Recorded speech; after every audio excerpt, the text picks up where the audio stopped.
दोस्तों नमस्कार। दोस्तों आज पूरे भारत में विकास दुबे एनकाउंटर को लेके चर्चा है। विकास दुबे का एनकाउंटर फर्जी है, असली है, इस चीज़ को लेकर चर्चा है। चलो खैर, उसका विश्लेषण होता रहेगा। हमारे देश में बहुत लोग हैं उसको विश्लेषण करने के लिए। लेकिन कुल मिला के एक चीज़ बताऊँ मैं, जो कुल मिला के दोनों तरफ से इंसान की हत्या हुई है। इंसान की हत्या हुई है, इंसानियत की हत्या हुई है। और इनके साथ साथ अगर हत्या हुई है तो हमारे देश के कानून की हत्या हुई है। उसकी तरफ भी ध्यान दो दोस्तों। हमारे देश के कानून की हत्या हुई है। जो एक जुडिशल सिस्टम है उसकी हत्या हुई है। उसको कहीं ना कहीं दरकिनार किया गया है। बहुत लोग हैं जो अपनी पर्सनल दुश्मनी को अपनी वर्दी के रूप में इस्तेमाल कर लेते हैं। बहुत लोग हैं संसार में जिन्होंने अपनी पर्सनल दुश्मनी निकालनी है तो वो जिस ओहदे पर बैठे होते हैं उस ओहदे का फ़ायदा उठा के उसकी दुश्मनी का इस्तेमाल करते हैं और सामने वाले को ख़त्म कर देते हैं। 8 पुलिस वालों की जो हत्या हुई, 8 पुलिस वाले नहीं थे, वो 8 इंसान थे, उनकी हत्या हुई। और ये जो 6 जिनको एनकाउंटर किया गया है, विकास दुबे और उसके साथी जो की, ये जो 6 की जो हत्या हुई है, ये भी इंसानों की हत्या हुई है। उधर भी इंसान मरे और इधर भी इंसान मरे, दोनों तरफ इंसानियत ही मरी है।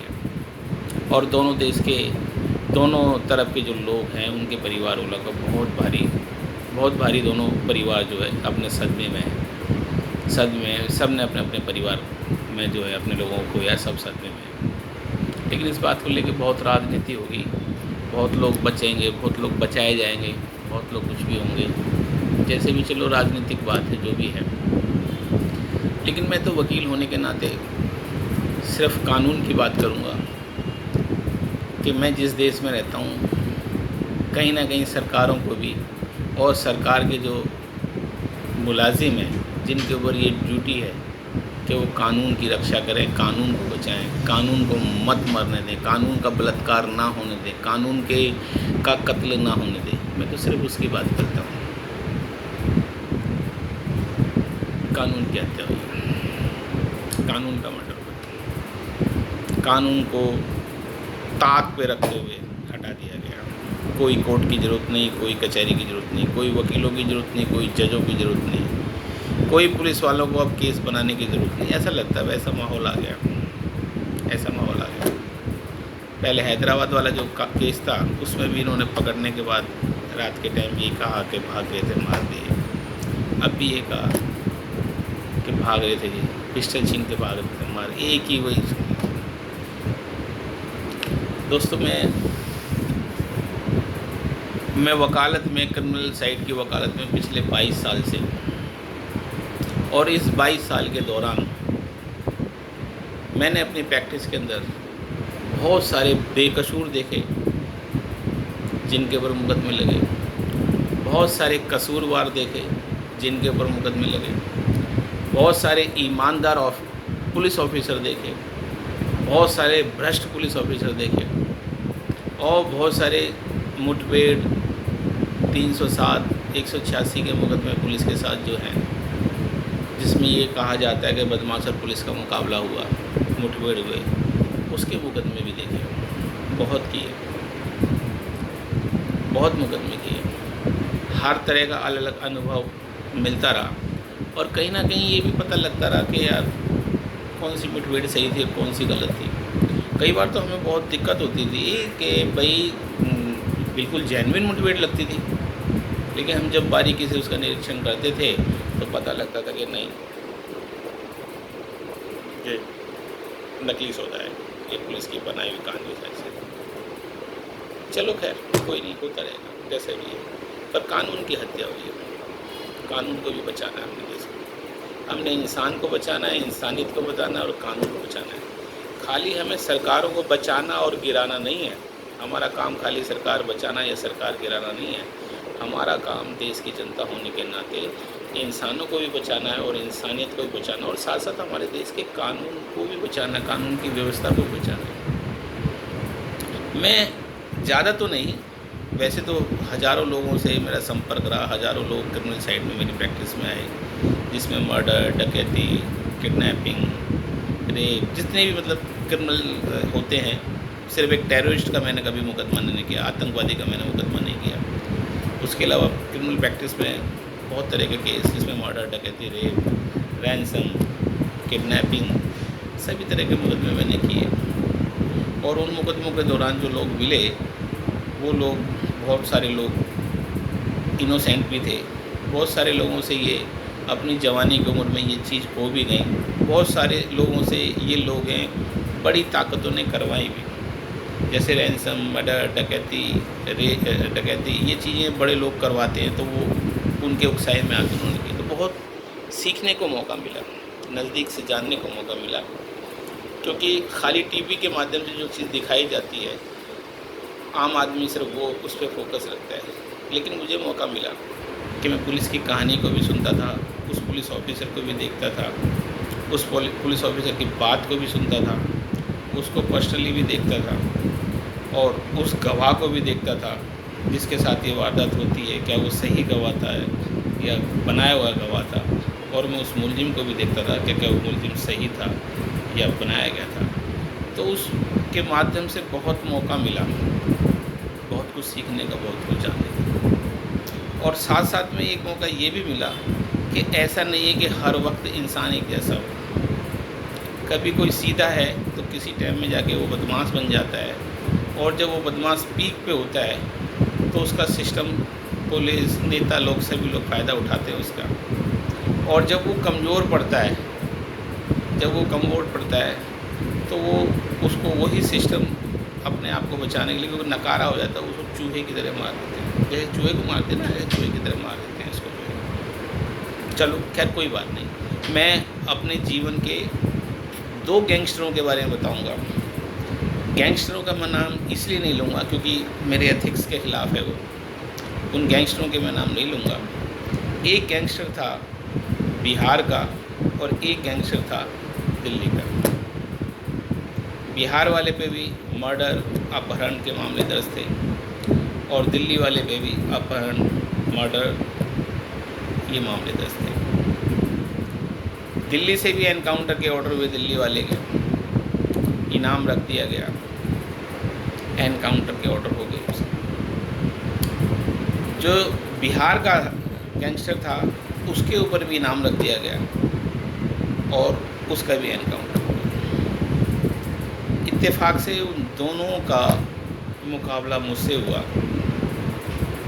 क्योंकि जो बिहार का गैंगस्टर था वो वहाँ से भाग आया, और भाग आने के बाद वो बिहार से अपनी कोई अफेयर थी, उसकी लड़की थी, बाद में उस लड़की के प्यार में आके उसने वो सब कुछ छोड़ दिया। लेकिन क्योंकि उस पर इनाम रह चुका था, पुलिस का तो भुगतान उसको करना ही था, सरकार का तो भुगतान करना ही था, जुर्म का भुगतान तो करना ही था। लेकिन इतना इनाम होने के बाद वो वहाँ से, दिल्ली से, अपनी गर्लफ्रेंड थी उसके साथ दिल्ली भाग आया, और दिल्ली में आके सब कुछ छोड़ छाड़ के वो अपना काम करने लगा। दिल्ली में किसी फैक्ट्री में आके वो काम करने लगा, छुपते छुपाते। वो छोड़ना चाहता था, भूलना चाहता था पुरानी चीज़ें सारी, और काम रह रहे थे दिल्ली में, मियाँ बीवी अपने दोनों रह रहे थे। चलो कुछ दिन के बाद पता लगा कि वो किसी ने मुखबरी की कि ये तो गैंगस्टर है, बिहार से भागा हुआ है, इसके ऊपर इनाम है इतने लाख का इनाम है। और वो दिल्ली पुलिस ने पकड़ लिया। दिल्ली पुलिस ने अपना काम किया। दिल्ली पुलिस ने आर्म्स एक्ट के अंदर उसका मुकदमा दर्ज किया, और दर्ज करने के बाद बिहार पुलिस को इंटीमेट कर दिया। जब उसको पेश कर रहे थे तो उसके घर उसकी जो वाइफ है वो किसी के माध्यम से मेरे पास आई। आने के बाद मैंने उसकी पैरवी करनी चाहिए वहाँ। तो पैरवी के दौरान जब मैं उसकी बेल जमात कराने के लिए कह रहा था, तो उस गैंगस्टर ने ये कहा कि जी मैं गैंगस्टर था, मैंने बहुत सारे अपराध किए हैं और मैं वांटेड हूँ। और मैं अब सुधर रहा हूँ और मैं सुधरना चाहता हूँ, और अपनी वाइफ के साथ में यहाँ रह के किसी फैक्ट्री में काम करने लगा। जाहिर सी बात है, अपनी वाइफ के साथ आ गया, वाइफ से शादी कर ली, वाइफ के साथ उसकी शादी हो गई, फैक्ट्री में काम कर ली, जाहिर सी बात है उसने सुधर ही गया, सुधर नहीं चाह रहा। तो मैंने उसे कहा कि भाई नहीं, जो मुकदमे लग गए वो तो लगेंगे ही, जो भी है। तो उसने मुझे एक बात कही कि सर जी, मैंने जो किया है मैं भुगतूंगा, कोई दिक्कत नहीं, मैं जेल काटूंगा, कोई दिक्कत नहीं, लेकिन मेरे पर जो इनाम रख दिया है ना, तो बिहार पुलिस जो ना मुझे यहाँ से रास्ते में से ले आकर मार देगी, मुझे मार देगी। यहाँ से ट्रांजिट रिमांड लिया जाएगा और बिहार ले आते मुझे गोली मार दी जाएगी, और ये दिखा दिया जाएगा जी मैं भाग रहा था, मैं ये चल रहा था, जैसे अक्सर आजकल माहौल चल रहा है। जैसे रिमांड कोर्ट में जब मैं पेश हुआ, तो कोर्ट के अंदर ट्रांजिट रिमांड के लिए जब वो बिहार पुलिस आई, अदालत मैडम प्रीति अग्रवाल की मैडम उस टाइम एमएम थी, उस टाइम मेरे को याद है कि मैंने उसकी ज़मानत के लिए नहीं कुछ किया था, मैंने सिर्फ एक एप्लीकेशन लगाई थी उसको देखते हुए कि जी मेरा रास्ते में पुलिस एनकाउंटर कर सकती है। तो जज साहब से मैंने कहा था कि जी मेरे को यहाँ से ट्रांजिट रिमांड के दौरान मेरे हाथों में हथकड़ियाँ लगा दिया जाए और मेरे पैरों पे बेड़ियाँ बांध दी जाए, मुझे पशुओं की तरह ले जाया जाए बांध के, जिससे कि पुलिस इस चीज़ में कामयाब ना हो पाए कि इसने हथियार छीन लिए थे, भाग गया था, ये भागने की कोशिश कर रहा था। मेरे पैरों में बेड़ियाँ बांध दी जाएँ, मेरे हाथों में हथकड़ियाँ बांध दी जाएँ। जब मैंने एप्लीकेशन लगाई इस तरह की, और मैं कहा जी मुझे एप्रीहेंशन है कि मेरा एनकाउंटर कर देंगे, ये बिहार पुलिस के लोग जो है मेरा एनकाउंटर कर देंगे, इनाम के चक्कर में मुझे मार देंगे, आ जाइए। जब मेरी एप्लीकेशन लगी तो थोड़ा सा जज साहब ने मुस्कुराते हुए कहा कि वकील तो यहाँ पे छुड़ाने के लिए आते हैं, जेल से छुड़ाने के लिए आते हैं, सब कुछ आते हैं, मिस्टर तोमर आप अपने क्लाइंट को और ज़्यादा बंधवा रहे हो, अपने उसके हाथों में आप हथकड़ियाँ लगवा रहे हो और पैरों में बेड़ियाँ लगवा रहे हो। थोड़ा मुस्कुराते हुए जैसा हमने कहा। तो मैंने कहा जी मैं कानून से ना तो भाग रहा हूँ, ना कानून से मुझे भागने की ज़रूरत है, ना कानून से मुझे डरने की ज़रूरत है। अगर कोई साबित होगा तो मैं इसकी सज़ा भुगतूँगा, कोई दिक्कत नहीं। लेकिन ये खामखा का जो मेरे को एक आरोप लगाया जाएगा कि मैं भाग रहा था, पुलिस की पिस्टल छीन ली, ये छीन ली, वो छीन ली, और बाद में मेरा एनकाउंटर कर दिया जाएगा, मात्र सिर्फ वो इनाम के चक्कर में, क्योंकि पुलिस ने मेरे पर वहाँ इनाम रखा हुआ है। तो मेरे को जो है आप मेरे पैरों में बेड़ियाँ बांध दो और मेरे हाथों में हथकड़ियाँ बांध दो, मुझे एप्रीहेंशन है कि मेरा मर्डर हो गया। खैर मैडम प्रीति अग्रवाल मैडम थी, उन्होंने मेरी बात मानी और मेरी स्टेटमेंट लिख के, मेरे क्लाइंट की स्टेटमेंट लिख के ये ऑर्डर कर दिया। उसके बाद ट्रांजिट पुलिस मजबूर हुई और वो एनकाउंटर नहीं कर पाई। बिहार में जाके वो अरेस्ट हो गया। बिहार में अपनी सज़ा काटी उसने, 5-7 साल जो भी सज़ा उसने काटनी थी काटी, फिर बाद में बेल हुई। आज वो अपने बीवी बच्चों के साथ आराम से रह रहा है। तो ऐसा नहीं कि इंसान से गलती नहीं हुई या इंसान सुधरना नहीं चाहता, वो सुधर गया।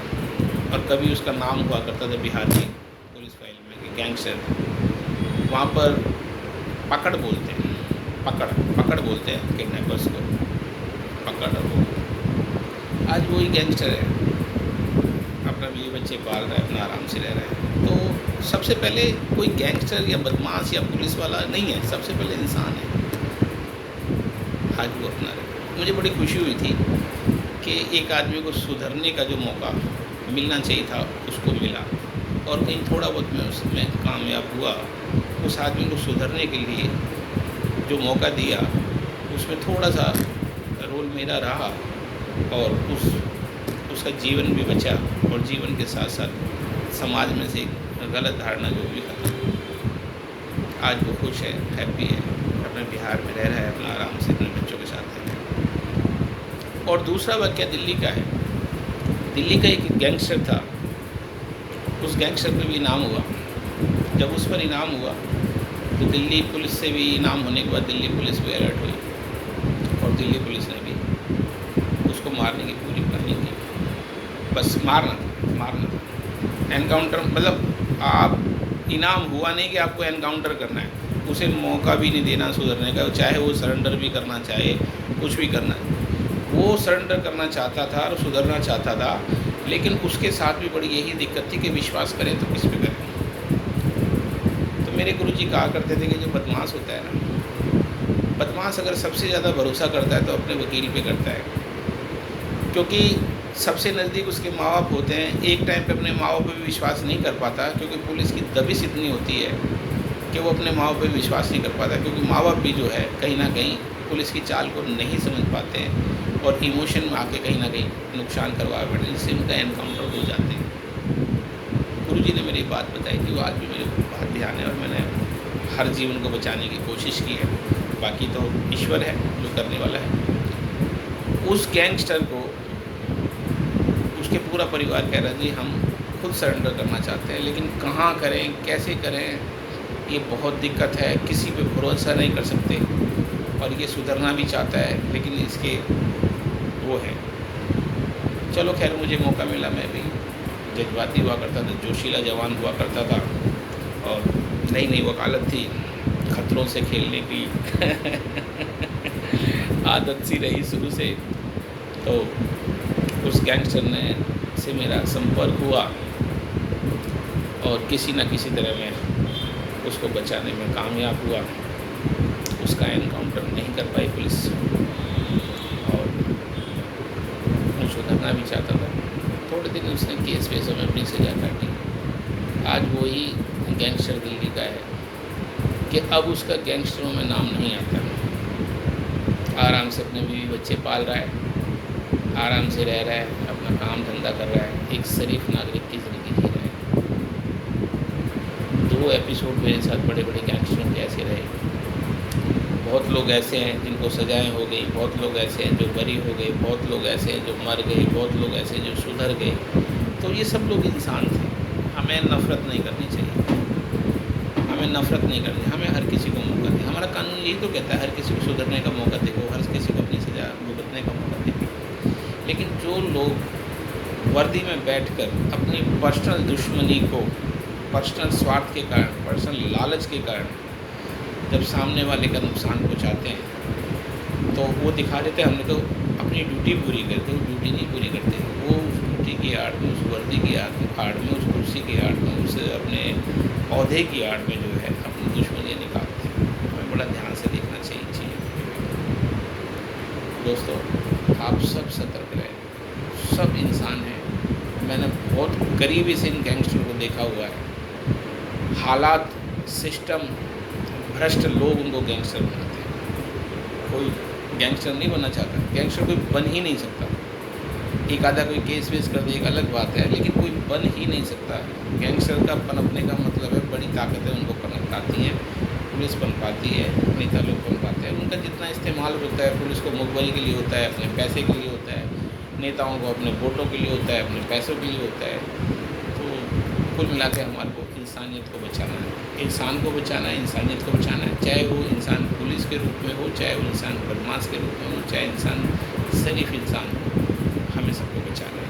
ठीक है हाँ दोस्तों, कुल मिला के इंसानियत, इंसान मरता है, इंसानियत मरती है, और कुछ नहीं मरता। बाकी सरकारें बनती हैं, बिगड़ती हैं, चलती रहती हैं, कोई दिक्कत। ठीक है दोस्तों, थोड़ा सा आप लोगों के शायद विकास एनकाउंटर के मामले में थोड़ा सा शेयर करने की कोशिश की अपने अनुभव को। तो ऐसा कुछ नहीं है, ठीक है ना।